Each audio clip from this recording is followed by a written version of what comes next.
My name is Diana McAlintoe. And I'm Nick Wagner. And it's Tuesday. That means it's Facebook Live time with Team RCIA. And today we're going to talk about conversion. We all are undergoing conversion. We kind of talk about that a lot, but this kind of conversion we're talking about in the catechumenate is a specific kind of conversion.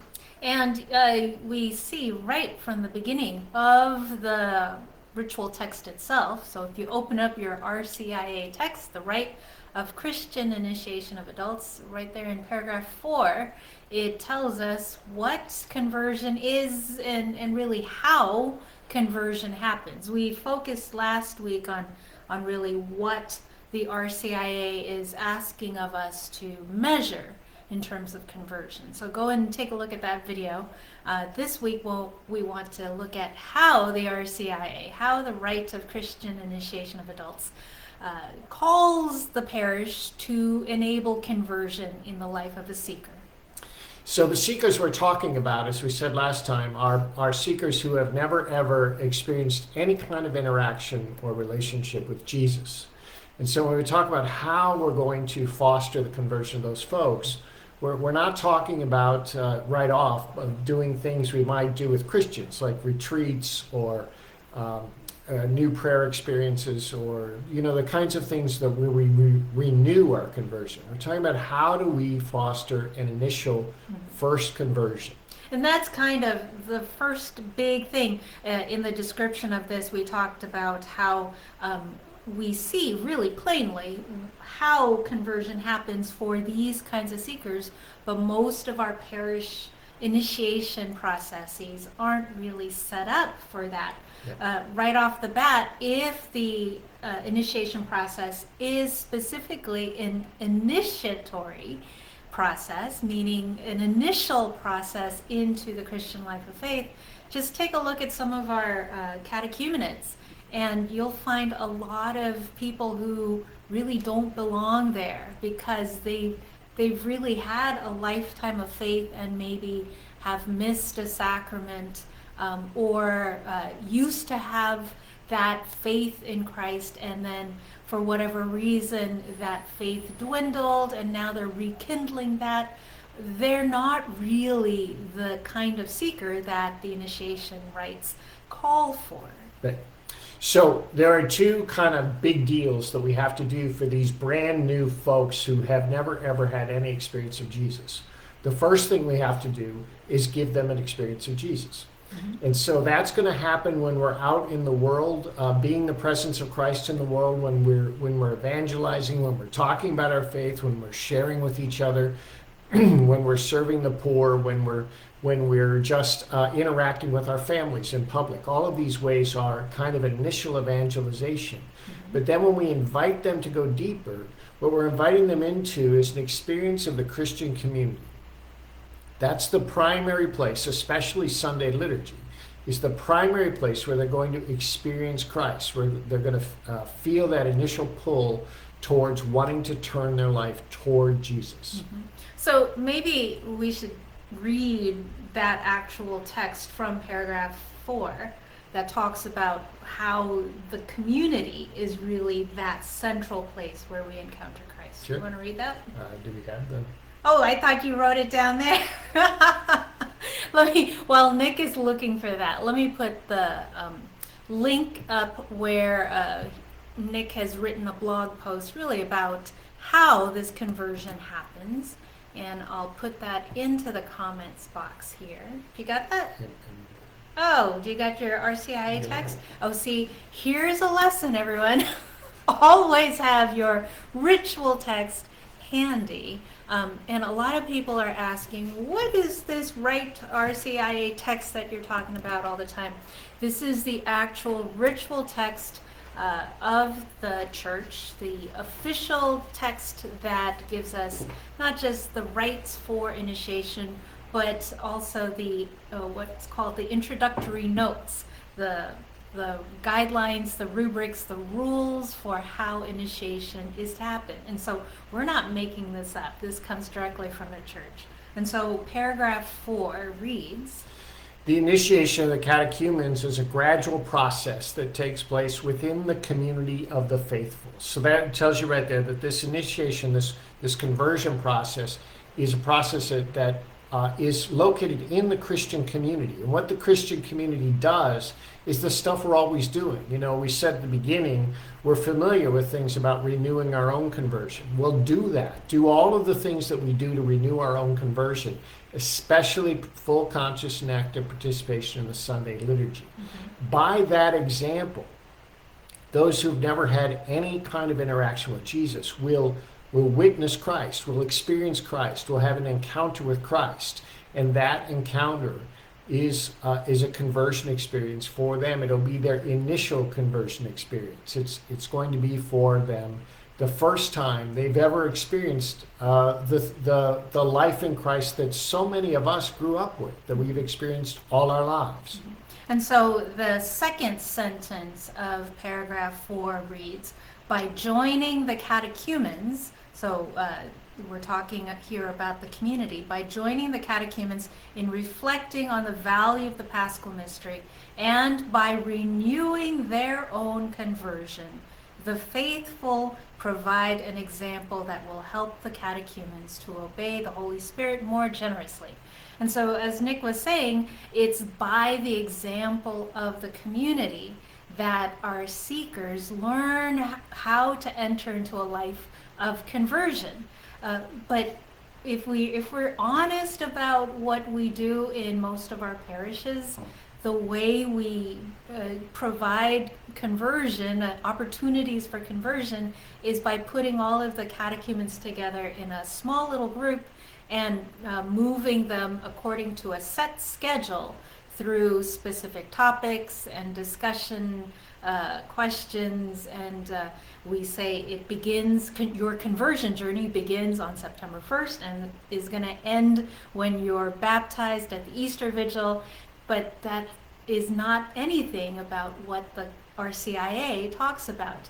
It's a gradual process for those who have never heard the good news, and it takes place in the community and by the community's example. So that's the first thing we have to do to foster this conversion experience, is immerse them in the community. The second thing, and this is where the catechists and the sponsors come in, the second thing is we have to reflect on that experience with them. The Rite says specifically we have to reflect on the value of the Paschal mystery. It's kind of churchy language to say when we immerse these seekers for the first time in an experience of Jesus, they're kind of not going to know what hit them. And so we need to, in a sense, say, what happened to you in, say, Sunday Mass? Or what happened to you when you went to the parish picnic? Or what happened to you when you had dinner with that family in our parish? What did you experience? What was it like for you? What mattered? What do you remember the most? And what do you think about that? What was different about that than what your life has been like? All these kinds of reflective type questions. And then if you have more time, your sponsors can be trained to do that. That can just be a natural kind of conversation that they have. But then as a trained catechist, you might want to go a little bit deeper and build on their reflections. When they talk about what happened to them, show the similarities between how the seeker's experience relates to a saint in the church, or a scripture teaching, or something from the catechism, or something from your own faith life that you know is true. All of these are ways of delivering the tradition of the church and connecting it to the experience of Christ that the seeker is having. So what the ritual is calling for really here, in that reflecting on the value of the Paschal mystery in their lives, is a process of mystagogy. And so right off the bat, even before they're baptized, we are leading a mystagogical process with them. And, you know, it's the beginning of a new year, 2022 in January, and all of us, many of us, are doing this kind of reflective looking back to what has happened to us in this past year. What does that mean for us? How does that call us to live differently in this new year? And so that's a natural way of leading a reflective kind of life. And the church recognizes that that kind of reflection, especially on the Paschal mystery of Christ, how Christ is present, constantly supporting us and encouraging us through our daily trials and challenges, and strengthening us to become more and more like him. That's what we mean by reflecting on the Paschal mystery. And we do that with the catechumens, and by that reflection, they deepen their turning toward Christ, their conversion toward Christ. So it's not about filling their minds with new knowledge. That does happen, but it begins first with filling their hearts with that lens of being able to see how Christ is turning their heart more and more toward him. So you can probably start to sense here that your job description, or how we've understood our job description, is going to shift a little bit. We are going to be very concerned with the seekers and their faith journey and immersing them in the community. But if we're going to be immersing them in the community, that means that a lot of our job now is going to be like cheerleaders and coaches and mentors for the community, so that we can start to alert the community that they have a job to do. I mean, we should all know that from our baptismal promises, but some of us need reminding. And so you're all, catechumenate teams are almost becoming like mentors to the larger community, just to hold up a mirror a lot of the time and say to the community, pay attention. There's guests among us. There's seekers that are looking to us for how to live this Christian life. And the primary, most important way that the parish does that is through the full, conscious, and active participation in the Sunday liturgy. So you need to work with those who are planning the liturgy, work with the pastor, work with the liturgy committee, the musicians.